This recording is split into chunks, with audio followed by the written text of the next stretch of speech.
is upon us. Welcome into the Sporting News Studio, sitting alongside Editor-in-Chief Garry Howard. My name is Tom Vandervoort. This is the Bracket Insanity Upset Special. Yes, it Garry, is. we Absolutely. Gotta pick some upsets. Bracket Insanity, of course, is Sporting News NCAA March Madness game, powered by Subway, where winners eat, and you get more points, Garry, in the game for picking upsets.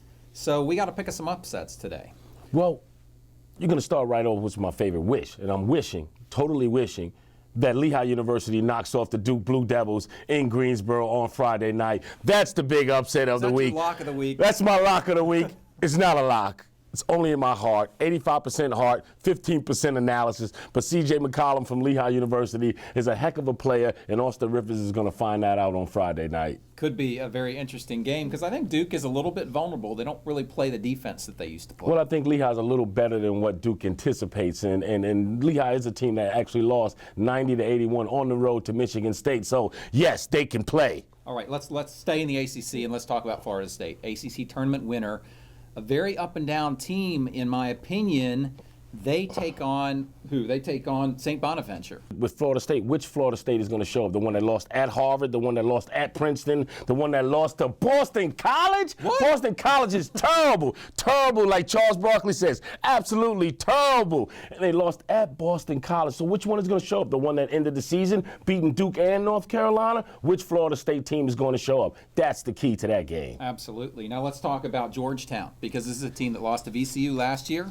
They lost to Ohio University the year before that. They're a third seed, and they're going up against Belmont.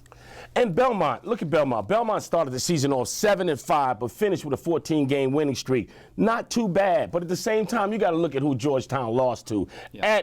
At West Virginia, at Cincinnati, at Pitt, at Syracuse, to Kansas, in Maui.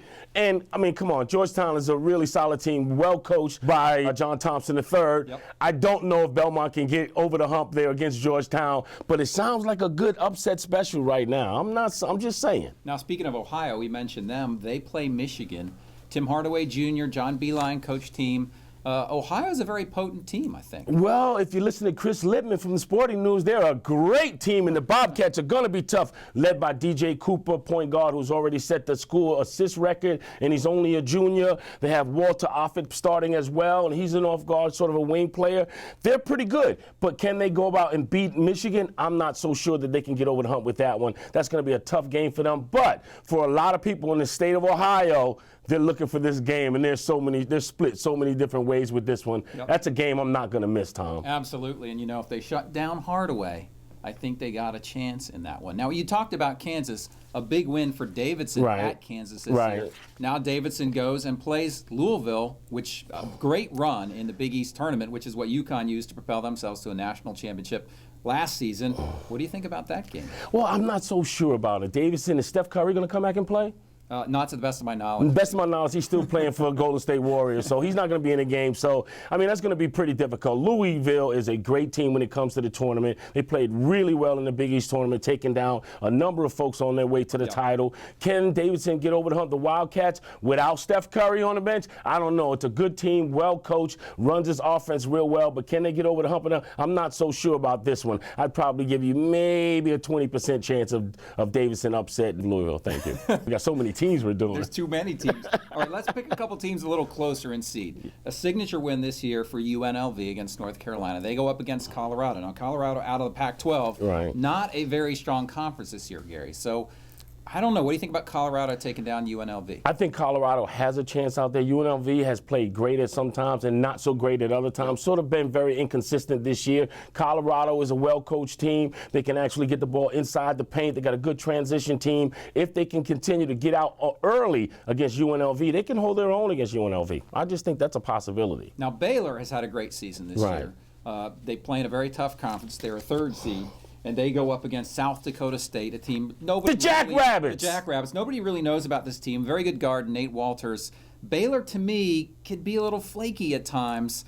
Any upset potential there? Well, only if they're Baylor comes out and wears the really bright uniforms and blinds everybody, and they blind their own teammates, that's the only way Baylor, I think, can lose this game. It's going to be difficult. Baylor's much better physically and has some great guard play. Perry Jones III has been playing extremely well for them. I don't see him on a big letdown on the first round game. I don't see that happening. But once again, you got to watch that simply because you don't know how inconsistent Baylor has been. Right. But can they come out and get things done right out the beginning in the first half? Because that's going to be key to a lot of these NCAA games. Can teams get out and play really well at the start of the game? All right, that's our upset special, powered, of course, by Subway and the Bracket Insanity game. Of course, Bracket Insanity at Sporting News. You get more points for picking the upset. Do we get extra Subway sandwiches? Because I love Subway. $5, man. $5 for a foot long. I like that. You got to pack a few for Thursday. And remember, you can sign up for Bracket Insanity at bracketinsanity.com. Pick your own upsets. Bracket Insanity, powered by Subway, where winners eat. For Garry Howard, I'm Tom Vandervoort. We'll see you next time.